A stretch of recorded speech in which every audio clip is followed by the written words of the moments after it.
المغرب والسعودية. الحالة الأولى في الدقيقة 59 هجمة لصالح المنتخب السعودي، والكرة تحت سيطرة لاعب رقم 18 صالح أبو شامات الذي يدخل إلى منطقة جزاء من جانبها محاطا بمدافعين، فيستطيع أن يبعد الكرة عن اللاعب المغربي رقم 6 محمد ربيع رماد، فيصبح على مواجهة مع اللاعب المغربي رقم 7 محمد بولاكسوت، حيث قام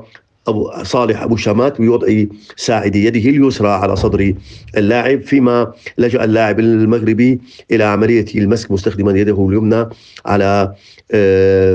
القميص من الصدر. هنا المنطقة محدودة لحركة اللاعب، واللاعب السعودي يتحرك باتجاه اللاعب رقم 7 وليس بعكس اتجاهه، حيث استطاع أن يلعب الكرة باتجاه اللاعب المغربي التي تجاوزته،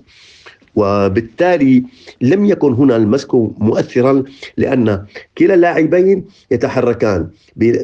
تقريبا بنفس الاتجاه.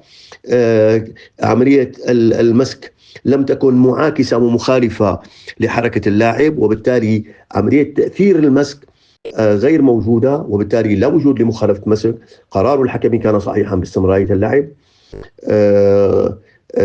رغم أن اللاعب المنتخب السعودي صالح أبو شامات بعد أن فقد السيطرة على الكرة ولعبها بعيدا عن منافسه حاول السقوط في محاولة لكسب ركلة جزاء. الحكم أمر بسماحية اللعب، وتقنية الفار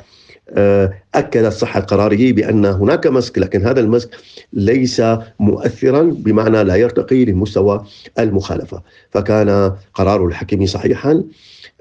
بعدم وجود ركلة جزاء لصالح المنتخب السعودي. الحالة الثانية في الدقيقة 64 هجمة لصالح المنتخب السعودي، يقودها مهاجمه رقم 19 عبد الله الحمدان الذي يتحرك من جانب منطقة الجزاء ويحاول الدخول إليها، حيث الكرة كان في مجال تنافس بين اللاعبين، بين اللاعب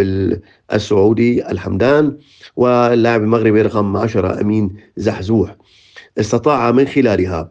مهاجم المنتخب السعودي تحويل مسار الكرة مبكرا عن سيطرة اللاعب المدافع المغربي، مستخدما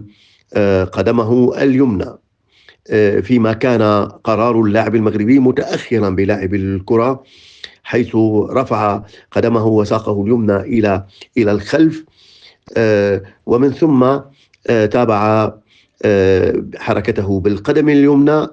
لكن بعد أن لعبت الكرة فأصبحت القدم والساق اليمنى للاعب المهاجم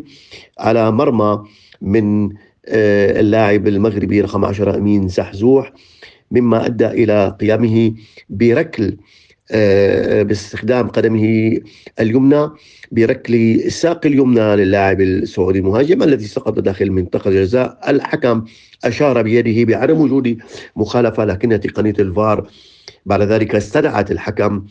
لمشاهدة الحالة من جديد، ليعود الحكم ويعلن عن احتساب ركلة جزاء لصالح المنتخب السعودي، فكان قراره صحيحا.